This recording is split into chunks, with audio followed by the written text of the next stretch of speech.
Before, I'm going to read you some bits of the book, actually. But I thought, I was having to think about which bits to read you, because some of you are in it. Sam and Tracy are both in it. And Tony, you're in it somewhere. I think you are. And I was debating which bits to read. And some of you have known that I've done stuff. Hello, Beth. It's nice to see you. Thank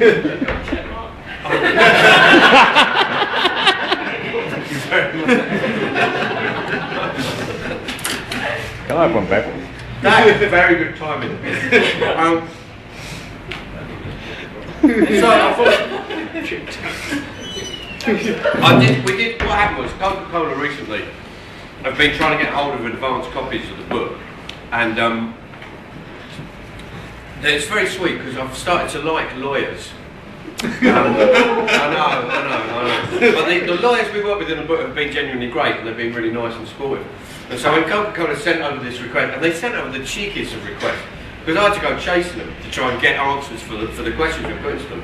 And in fact, some of you might know this, they eventually, I chased them for ages, and eventually they said, yeah, we'll answer these questions, but send them over by email. So I sent over by email like lists of questions, and we had some very snippy little exchanges, because at one point this woman, in fact I'll put it in the book because she wrote over just saying, I hope you understand it involves a lot of work answering questions. Putting together answers from questions directed to our operations in many different countries around the world on important and complex issues. Moreover, I have to tell you that when you say, these are all the questions I have at the moment, I have to say to you, we will not continue to answer your questions ad nauseum. I would suggest you have any further questions, you should submit them now. In fact, they hadn't answered any. So I wrote saying, thank you very much, completely understand it. Moreover, I should remind you that the company has responded to precisely none of the questions for the book, some of which were submitted well over a month ago.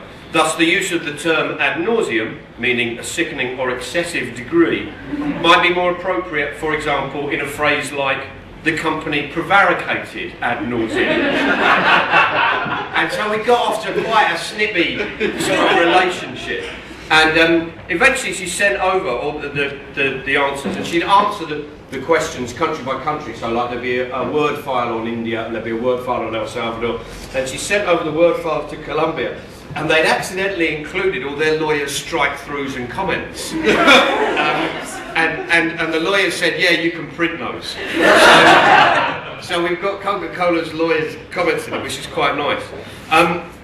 Then they started they sent over a little note saying, since we've cooperated with the book, it'd be lovely if we could have an advance copy for internal review. And actually their cooperation was eventually that they answered some questions. And so we just wrote back, the lawyers from eBay wrote back and go, no, I don't think so. I don't think we'll send you this advance copy, it's not our policy. So then they sent in the lawyers, who were just sort of blustering, full of, you know, sort of unspecified malice, and would say things like, you know, we know that you haven't put all the allegations to us, therefore you cannot use the Reynolds defence should defamation proceedings take place. So it's like, what? Are you saying, you know, it's fairly nutty sort of stuff. So the lawyers once again batted back and said, no, you can't have that. Meanwhile, we went and organised the guerrilla book reading, which some of you might have seen. We went and read outside the company's head office, as they were so keen for the advanced copies of the book. We went at lunchtime. I dressed up in a balaclava and sunglasses, beret, looking like I'd just come from an IRA funeral. and went out and read a bit of the book. And in fact, the other day, I got... Hiya! We haven't really started yet, so... No, don't apologise, it's nice to see you. You got chips? Do you want to go and get yourself a drink? The other day I got quite pissed off with the thought of them trying to bully out a copy of the book, and as they so wanted a copy. I said, you know those fridge magnets that you can get when they've got like poetry on the fridge, so you get little words that you can rearrange? I sent them a box of that with a note saying, I can't send you the first chapter, but all the words in the box are useful. Rearrange them on a fridge to find out what I've written about. Because I sort of think you have to treat them with the sort of contempt they deserve, really. So that's what we've been up to, and that they are, as I say, they've been fairly desperate to try and get hold of an advanced copy. I'm going to read you a couple of bits. There was a night, what happened, because there's, as you know, some of us went over to Chile. Oh, sorry, I just said Chile, because I'm looking at the chap, this is his nickname, Chile. We went over to Colombia.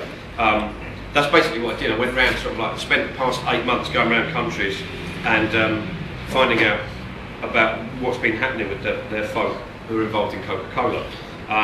So I'm going to read you a quick bit about arriving in Colombia. I'll read you about 3 or 4 bits, and then we'll all continue drinking until the early hours. Bev will be chip queen, and it will be good. And this is from Colombia.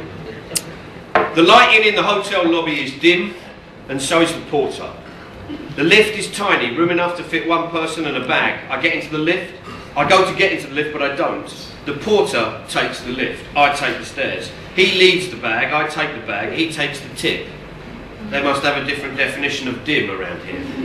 The city of Bogota is situated on a plateau approximately 8,660 feet above sea level, thus making its altitude the second most likely thing to give you a nosebleed in Colombia. It's not uncommon for travellers to suffer from altitude sickness, which for me takes the form of being tired and clumsy, not to mention tipping dim people who turn out to be clever. The room is 2 floors up on the corner of a building overlooking the police station. Its stone frontage is picked out of the night by lamps around the arched doorway, under which a young man in uniform stands, stamping his feet wearily against the chill. Drawing the curtain forces my attention back to my immediate surroundings, a cold, small room with dark wood panelling and a reinforced door frame. The reinforcement is only vaguely reassuring, as it looks as though someone has tried to prise open the door with a large screwdriver. So I'm glad to have the company there. Watching me slowly unpack are Emilio, who, for those of you who came along to see the show about Coca-Cola, remember Emilio, he's been travelling with us before and translating, and basically he's got this little sort of goatee, sort of crusty beard, and he's a Spaniard, an anarchist, and he now lives in Colombia, and he actually looks like an anarcho version of Manuel. From 40 Towers, and he does have this fatty step kind of attitude to him, which is very sweet. And Jess, Emilio is a Spaniard by birth and a Colombian by marriage. Second trip to Colombia that is translated for me. Jess is a photographer doing a feature on firefighters and has stayed on past her assignment to photograph some of the people I hope to meet. The altitude sickness has given me the mental agility of an ex-boxer who has turned his talents to sports commentating.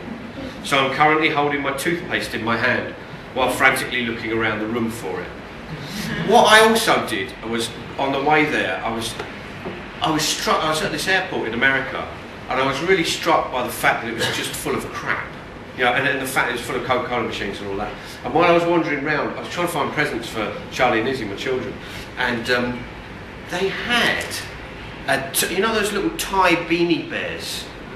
They had a Thai beanie bear in American Marine outfits with a little heart thing next to a pile of shot glasses which were done in khaki and I Heart Our Troops. And I was sort of struck by the fact that actually, you know, there are these people who've been sort of sent out to Iraq and Afghanistan who've been blown fuck out of. Meanwhile, the patriotic thing to do is get pissed on their behalf. And actually, for some reason, I was so knackered.